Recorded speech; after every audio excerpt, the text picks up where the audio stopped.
Salut à tous, c'est Pang de la chaîne, bienvenue sur cette vidéo qui aujourd'hui va parler de fin, F-I-N, et de mort. Vous savez certainement, la mort est pour moi un des sujets les plus intéressants et sur lesquels je me penche certainement le plus souvent dans mon quotidien. C'est-à-dire que pour beaucoup la mort est mise euh, comme un évitement possible, alors que moi, dès le matin, un des premiers trucs que je me dis, c'est tiens, je suis encore en vie, c'est une belle journée pour mourir. J'aimais bien cette phrase-là, hein, elle est classe. Et surtout, c'est toujours me ramener à cette condition de fin, de choses qui se terminent et choses qui ne reprendra pas. Je trouve que c'est d'autant plus intéressant parce que très souvent, je suis quelqu'un qui euh, n'aime pas attendre la fin de quelque chose. Donc, par exemple, quand il y a un bouquin ou quand il y a une série, j'attends souvent que la série soit terminée pour regarder d'abord le début, voir un peu ce qui se passe et regarder la fin.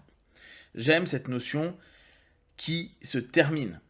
D'ailleurs, je vais détester tout ce qui va être lié à des éléments où ça reste vaporeux, vaseux, la fin, où je comprends pas trop si c'est vraiment fini, pas fini. Les fins ouvertes, je déteste. Alors après, j'ai une âme d'artiste qui est à peu près aussi élevée qu'un champignon, donc euh, j'ai j'arrive pas à projeter, à me dire mais attends, le gars il voulait dire quoi au bout du compte, où il va se passer quoi. Moi à la limite j'aime bien quand la fin, le mec il est mort, ou il a sauvé sa planète, ou je ne sais pas quoi, où on sait qui est le méchant et on n'en parle plus. Euh, alors c'est très manichéen, hein, mais en gros j'aime qu'il y ait un début et une fin. Plus j'observe et plus je bosse, bon, sur moi bien sûr, et avec des partenaires, plus je me rends compte qu'il y a une vraie problématique avec la fin. La fin d'une relation, la fin d'un travail, la fin d'un moment de sa vie, la fin euh, même d'un instant agréable, voire même parfois la fin d'un pattern qui n'apportait pas forcément que son lot positif, mais doit se terminer parce qu'on sent que ça nous fait perdre énormément de choses et qu'au bout du compte, on n'est pas gagnant à le maintenir. Mettre fin à. En somme, et dit différemment, tuer les choses. Tuer pour qu'il n'y ait pas de suite. Tuer pour qu'il y ait une mort. Cette mort qui amène à il n'y a plus après. Il y a les souvenirs, les mémoires, les émotions, mais l'acte, le fait, la situation, la personne, la relation avec la personne, on évite de tuer les personnes, nous amène à dire, ok, là, il n'y aura pas de suite. D'ailleurs, ce qui est assez intéressant, c'est de voir le nombre de personnes qui veulent mettre fin à quelque chose, que ce soit professionnel, personnel, amoureux, amical ou autre, et qui reprennent ou ne lâchent pas complètement cette espèce de fin. Comme s'il y avait un besoin de se dire ça ressuscite, ça recommence. On se donne une deuxième chance, etc. etc. Sauf que derrière, quand on parle de fin slash mort, et j'utilise vraiment cette notion de mort, comme il n'y a pas de retour, il n'y a pas, ça va pas recommencer, il n'y a pas une résurrection, il n'y a pas autre chose, c'est fini, il y a un deuil à faire. Or, beaucoup de personnes mettent fin à des patterns, à des relations, à des situations, avec, plus ou moins consciemment, une envie que ça continue. Ça étant les éléments psycho-émotionnels qui sont vécus, la présence ou les ressentis qui sont perçus. Et quand on met en avant cette idée de ok, donc termine, fini, coupe, interrompt, stop définitivement la chose, énormément de personnes vont avoir une retenue. Genre, non mais moi je veux pas tuer. Tuer, hein, dans cette notion de dire j'amène à la mort de, et il n'y aura pas de suite. Donc, je dois gérer un deuil. Je dois gérer une séparation, une absence vis-à-vis d'une situation, vis-à-vis d'une personne, vis-à-vis d'une relation, vis-à-vis de tout plein d'éléments où je dois me dire c'est terminé. Et cette notion de fin, elle est très très complexe à accepter. Parce qu'elle nous ramène à une impuissance, à une incapacité à pouvoir faire autre chose. Alors on pourrait toujours dire oui, mais dans des situations, dans des relations, on peut revenir, on peut tenter d'arranger, on peut modifier. Idem dans des patterns, il y en a plein qui vont dire oui, mais si ça me plaît pas, je reviendrai comme avant. Sauf que quand vous êtes en train de bosser sur vous et que votre façon de fonctionner va toucher le système, il n'y a plus d'avant.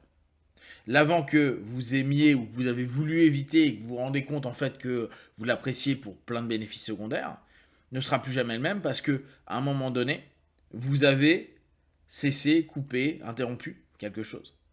Même si on peut se dire il y a un renouveau, l'élément précédent est mort. Mais c'est super complexe d'accepter la fin d'eux. Ça nous ramène à une forme d'absence de pouvoir, donc cette impuissance, dans un monde. À se dire, donc il n'y a plus rien à faire. Et beaucoup de personnes aiment dire, oui, mais c'est pas grave, tu trouveras des options, il y aura autre chose, vous recommencerez quelque chose, ou tu retrouveras un truc quasi similaire. Mais sans jamais accepter que cet élément-là, c'est fini. Parce que il y a cette incapacité à faire le deuil, c'est-à-dire à se dire, ok, ça je le range. Je pourrais revenir dessus par mes pensées, je pourrais y plonger quelques émotions, etc. Mais ça ne reviendra pas. Le ça ne reviendra pas nous ramène à la mort réelle, à la temporalité, à notre capacité ou pas à cadrer les choses. Or, la plupart du temps, on ne cadre pas. On ne cadre pas les situations, les relations ou autres. On ne cadre pas dans le sens, il y a des limites, ces limites étant la fin. On se dit toujours jusqu'à la fin.